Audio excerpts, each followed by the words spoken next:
Burutxaga estebeteak hauek dira, eta hemen daude beste behin, beste urte batez, Vital Fundazioa ekartzen digun Gabonetako merkatu honetan ongietorriak izan zaitezte gaurkoan ere. Eskerrik asko. Ze moduz da merkatua, nola dago eza? Superposi gaude, hasiera ederrena izan da, eta, bueno, naiz eta euria egin, oraindik merkatua daukagu, hemen egongo gara 3 arte, eta, bueno, eta ahalik eta azkarren bukatu, bermuta hartzera guk ere. Oso ondo, ditugu asmo dibertsoak ezberdinak, ez bakarrik saltzea, baizik eta gozatzea baita ere merkatuaz. Produktu ezberdinak ditugu hemen mahai gainean, esan diguzue, badaukagula txorizoa, badaukagula morcilla, baditugula ezberdinak, kontatu pixka bat zeak hartze zuen. Bai, guk, amurriotarra gara, ja, laugarren belaunaldia gara gu, bizitza osoa ikusten eta egiten txistorra, odolostea, saltxitxa txuria eta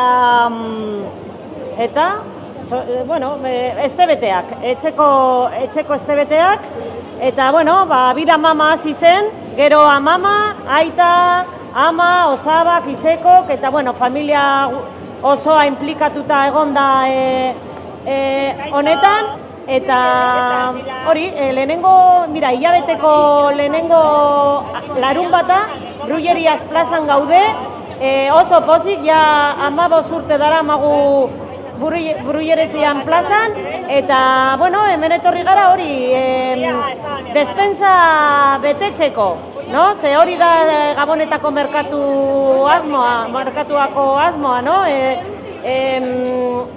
Despensa biltegia, etxea bete, Gabona konak pasatzeko, ezta? Hori. Hori da helburuetako bat, eskerrik asko, hainbeste datu interesgarria, hainbeste gauza ekartzeagatik, hainbeste kalidade ekartzeagatik, eta oso ondo pasa gaurko egunean. Bai, zuei eta zuek ere ondo pasa. Eskerrik asko, Burutxaga estebeteak, nos comentaban cosas muy importantes, mila esker, 4ª generación, desde Amurrio, producto local, kilómetro cero, y nos traen morcilla, nos traen chorizo, nos traen embutidos, la verdad es que es admirable verles aquí disfrutar no solo del mercado como productoras, sino también como consumidoras, como conocedoras de lo que es el producto local, de lo que es el producto de la tierra, y la verdad es que es un gustazo ver aquí este tipo de productoras. Comentábamos que de 81 puestos vienen 42 de Araba, pero también de fuera, de Miranda, de La Rioja, vienen también de Olgote en Girona, y la verdad es que es un gustazo auténtico a llenar la despensa de este invierno en el mercado de Navidad de la Fundación Vital. Un mercado lleno de producto a la vez, lleno de producto local, lleno de artesanía también y por supuesto un montón de actividades, porque esto no se queda solo aquí, no venimos solo a consumir, venimos a participar